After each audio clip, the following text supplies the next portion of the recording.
অসম বিধানসভাৰ 350 কোটি টকীয়া নৱনিৰ্মিত ভৱন উদ্বোধন কৰিলে লোকসভাৰ অধ্যক্ষ ওম বিৰলাই।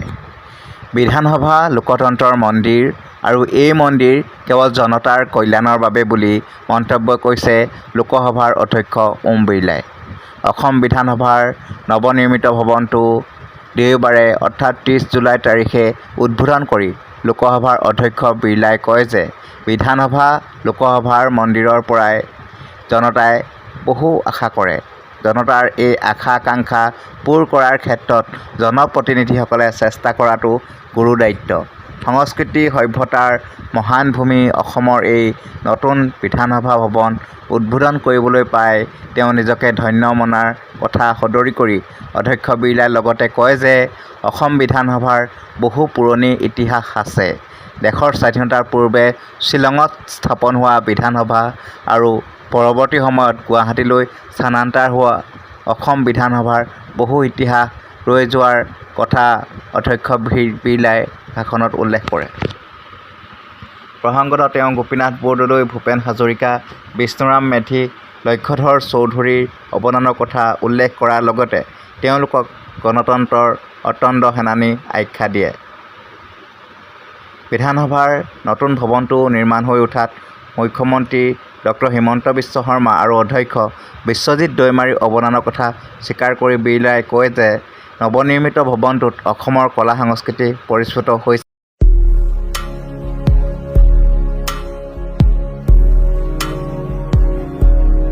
ৰাজ্যৰ মুখ্যমন্ত্ৰী হিচাপে মই দায়িত্ব গ্ৰহণ কৰাৰ পিছত অসম বিধানসভাৰ সন্মানীয় অধ্যক্ষ বিশ্বজিৎ দৈমাৰীৰ সৈতে এই বিধানসভা ভৱন পৰিদৰ্শন কৰাৰ সুবিধা পাইছে।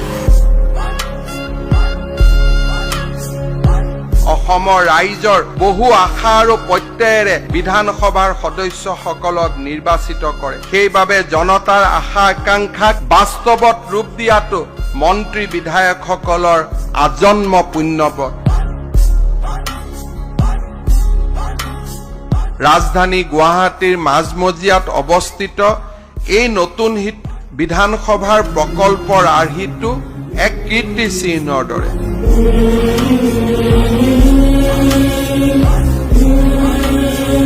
আজিৰ এই দিনটোত অসম বিধানসভাৰ আৰু অসমৰ ৰাইজৰ এক উজ্জ্বল ভৱিষ্যতক আমাৰ জীৱনৰ সংকল্প হিচাপে পুনৰ এবাৰ আমি গ্ৰহণ কৰিম, তাক মই আশা কৰিছো।